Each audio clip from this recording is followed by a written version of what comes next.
et c'est une adaptation d'un célèbre roman de chez nous, Cocorico. Et du coup, bah, C'était peut-être hier. il s'agit de L'étranger. Avez-vous lu ce roman d'Albert Camus? Adi, toi, tu l'as lu en tout cas. Justement, bonjour.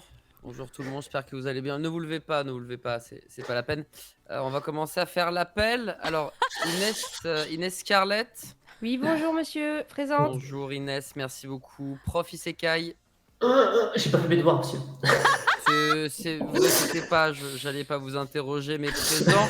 Et évidemment, la déléguée, est-ce que Caroline S est là? Toujours là. Toujours là, Caroline. Écoutez, oh là, j'ai failli vous tutoyer. Je vais vous poser une question. J'espère que vous ferez la fierté du collège Pablo Escobar. Je vais vous dire une phrase culte, évidemment, et j'espère que vous trouverez l'auteur et le titre du roman. Je vous lis la phrase. Aujourd'hui, maman est morte. Peut-être hier, je ne sais pas. J'ai reçu un télégramme de l'asile, mère décédée, enterrement demain. Sentiment distingué. Cela ne veut Ça ne rien veut rien dire. dire. C'était peut-être hier. Je vous écoute, Caroline. Bien sûr, c'est L'étranger d'Albert Camus. C'est très bien. Ça vous fera 5 points pour Serre d'Aigle, ma chère Caroline.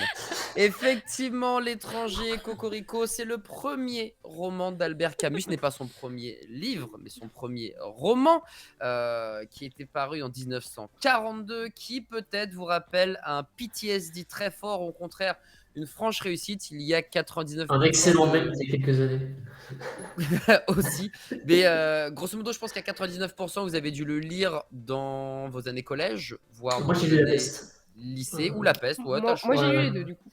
Voilà, t'as lu Oh, les deux, Inès. t'as quel- Caroline, tu l'as peut-être lu, je pense. Aucun des deux. Moi, j'ai lu Zola. Aucun des Je deux. sais pas, on n'est Ok, pas dans la t'es même Moi passé aussi, j'ai génération. sur lu Zola. Zola. Je fais de Zola. Ça fonctionne. Très bien. On aime aussi les descriptions, il n'y a pas de souci.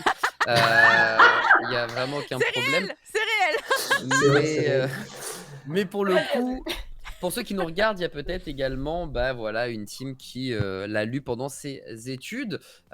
Ici, on va pas parler de l'œuvre, on va parler évidemment du manga qui est édité chez Michel Lafon, mais dans la collection Kazoku. Et c'est Ryota Kurumado qui s'est chargé de cette adaptation en manga, lui qui avait déjà, justement, comme tu le disais tout à l'heure, Prof Isekai, il avait déjà croqué La Peste. Donc, Ouais. il avait déjà finalement mis en page une autre œuvre culte de Monsieur Albert Camus. Et il le dit d'ailleurs, je ne sais pas si c'est en remerciement de fin ou en introduction, que pour lui, il vit un rêve éveillé. C'est incroyable d'être un mangaka qui s'occupe des œuvres d'Albert Camus, prix Nobel de littérature tout de même. Et du coup, il kiffe, mais il se demande pour l'interrogation comment j'en suis arrivé là. C'est une œuvre qui coûte 15 euros, c'est un one-shot évidemment. 11 euros en démat, si vous préférez passer par la case numérique, c'est également possible. Et ça, c'est quand même très très chouette. Alors, il faut savoir qu'Albert Camus, c'est l'absurde. Alors, on va pas faire, parce qu'on pourrait finalement faire une sorte de.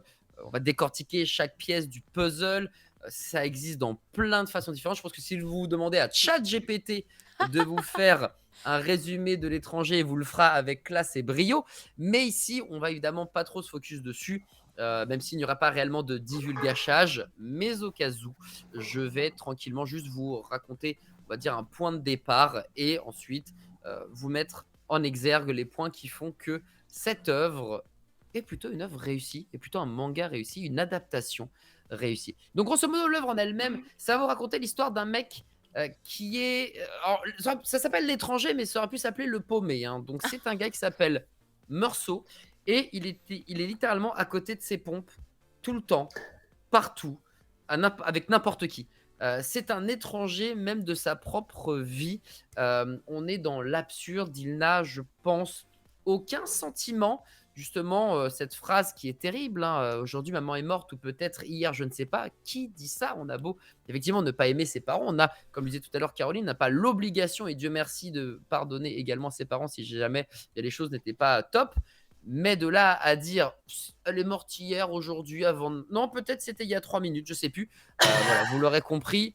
On est sur un gars qui malheureusement n'est pas connecté. C'est une personne hors sol qui, sur le papier, n'est pas méchante. C'est juste lui qui est hors sol, mais qui, au fur et à mesure des aventures, va finalement se retrouver de l'autre côté de la barrière et va vivre finalement le drame de sa vie sous ses yeux. Est-ce que c'est même pas à ce moment-là qu'il va enfin, pour une fois dans sa vie, se sentir vivant? Eh bien ça, je vous laisserai le découvrir en lisant l'œuvre. Par rapport au manga, Hmm. il y a quand même des ajouts. Il y a des ajouts notamment sur le côté pardon, digestion. C'est une œuvre, L'étranger, qui n'est pas une œuvre qui se lit non sans mal. C'est pas l'œuvre la plus difficile à lire, bien entendu. Il y a des descriptions, des trucs beaucoup plus compliqués. On pense par exemple à des gros pavés bien velus. Ici, l'œuvre fait 159 pages de base. Donc c'est quelque chose, comme je dirais l'ami retrouvé, qui se lit bien. Juste, on a on rentre dans le délire absurde ou pas, on comprend ou pas Meursault, mais c'est vrai que le manga apporte une vraie digestion, une vraie facilité dans la lecture. Je ne sais pas si ça apporte une meilleure compréhension, pour être totalement honnête et franc, mais en tout cas, ça ouvre plus de portes. Voilà, on peut permettre peut-être à des lecteurs un tout petit peu plus jeunes, à pas mettre dans les mains de cousin Bastien 4 ans, bien évidemment, mais ça permet peut-être voilà, une lecture avec son enfant ou sa cousine ou son neveu, nièce, etc. Un peu plus jeune que l'âge, on va dire, qui serait OK en termes de lecture, puisque pareil, ça reste quand même du vieux François. Donc si vous donnez ça à un gamin de 10 ans, il va être littéralement paumé. En termes de dessin, on est sur une belle maîtrise des noirs. Pour le coup, là où les contrastes et le gris, etc., ne sont pas légion là-dedans, enfin dans cette œuvre plutôt, dans cette adaptation, on est vraiment sur une vraie maîtrise quand il y en a, de tout ce qui est Oh. crayonné, de tout ce qui est foncé, je trouve. Et il y a un autre point qui est très important, c'est qu'il y a énormément de gros plans sur les visages. Alors ça veut dire que Je forcément, vois. voilà, déjà, c'est vrai que là-dessus, frame 1, il y a un gros plan direct.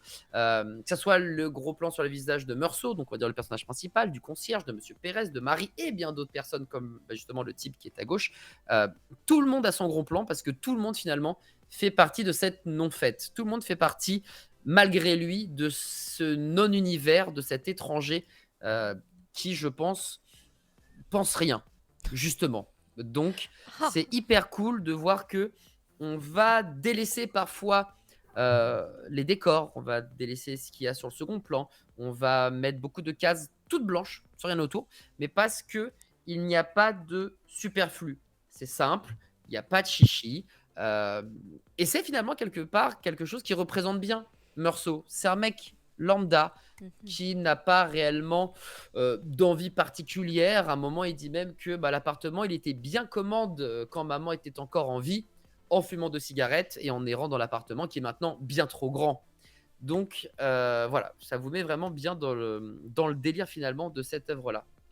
Euh, je dirais L'étranger, c'est une œuvre qui vous fait aussi réfléchir, pas forcément de manière aussi complexe que La voleuse de chiens.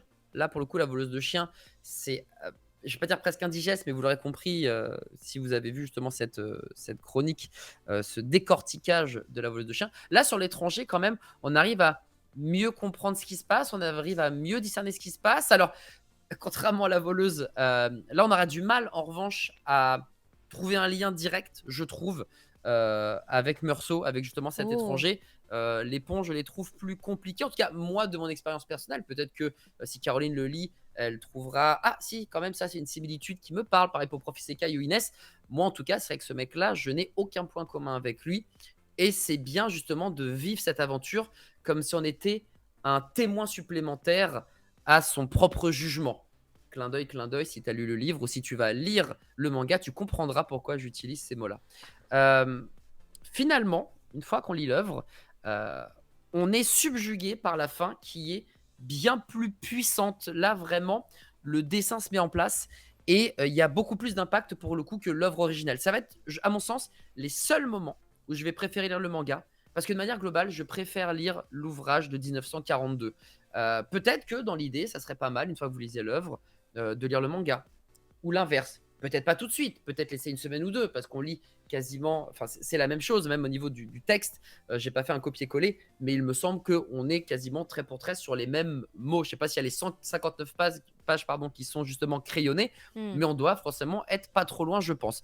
Je suis un lecteur de shonen à la base, et je suis plutôt quelqu'un qui va lire, évidemment, s'il y a écrit, prendre la formation, mais le dessin est hyper important pour moi. Eh bien, dans L'étranger, Là, il ne faudra pas jouer cette carte-là. Il faudra impérativement lire ce qu'il y a écrit et ne pas le lire vite. Prendre son temps, Ah oui. le déguster et après la coller aux images parce que comme je vous l'ai dit, pour moi, il n'y a qu'à la fin que l'image va presque prendre le dessus par rapport aux mots. Mais c'est bien normal puisqu'on parle quand même d'un prix Nobel de littérature qui a écrit. Donc par pitié, ne faites pas comme un shonen classique ou un shoujo ou je ne sais quoi. Lisez vraiment. Et ne boudez pas parce que j'ai lu qu'il y avait un petit drama sur Twitter comme quoi là, le shonen, dès que ça écrit, les gens se cassent. Les gars, lisez. C'est important malgré tout. Donc voilà, grosso modo, l'étranger. Je pense que c'est une bonne adaptation. J'ai vraiment passé un excellent moment. Ça m'a replongé dans mes années collège. Et en vrai, c'était pas plus mal parce que c'était une œuvre que j'avais déjà lue, que j'avais déjà appréciée par le passé. Mais je dois avouer que Ryota Kurumado, ben, si c'est quelqu'un qui se demande ce qu'il fait là, eh bien, reste ici. T'es à ta place. C'est très bien ce que tu fais. On sent l'émotion. On sent que c'est bien travaillé. Alors, il n'est pas tout seul. Il remercie un certain Fabien de l'épauler. Donc, je sais pas qu'est-ce que fait Fabien avec lui, mais en tout cas, ça a l'air d'être un super contact. Donc, ce duo marche. Continuez, les gars. Je pense que ça peut également aider peut-être certains collégiens, certains lycéens, vous savez, Oui. à s'imprégner de tout ça, à être curieux, comme c'est le cas pour certaines maisons d'édition qui, justement, t'expliquent l'histoire en version manga, qui est une idée formidable. J'aurais adoré avoir ça il y a de Quand cela on était plus maintenant. jeune, mais oui. Ben, il y Mais a de oui. cela presque 20 ans. Déjà, comme le temps passe vite, moi, j'ai pas eu le droit à ça. J'avais des livres d'histoire rébarbatifs avec une prof d'histoire qui m'obligeait à apprendre par cœur tout ce qu'elle écrivait. Donc, autant vous dire que les cours d'histoire étaient ceux que je détestais le plus. Mais là, on est sur quelque chose de ludique, sur quelque chose de bien dessiné, de bien écrit, avec, bien écrit normal vu que c'est Albert, de cohérent, de logique, de très sentimental quelque part malgré tout. Et vraiment, je peux pas dire que ça sublime l'œuvre originelle. Je pense que ça serait mentir, en tout cas selon moi. Mais on est sur quelque chose qui est vraiment ultra respectueux, fidèle et qui peut n'apporter qu'un plus par rapport à l'étranger d'Albert Camus. Donc voilà, c'est chez Michel Lafon de la collection Kazoku. C'est 15 ou 11 euros selon que vous l'achetiez en version traditionnelle ou en version dématérialisée. Et voilà, j'ai passé un excellent moment. Donc pour moi, ça vaut largement le coup. Eh bien, merci beaucoup, Adibou, et je trouve ça fabuleux, car on va faire une transition comme je n'en ai jamais vu.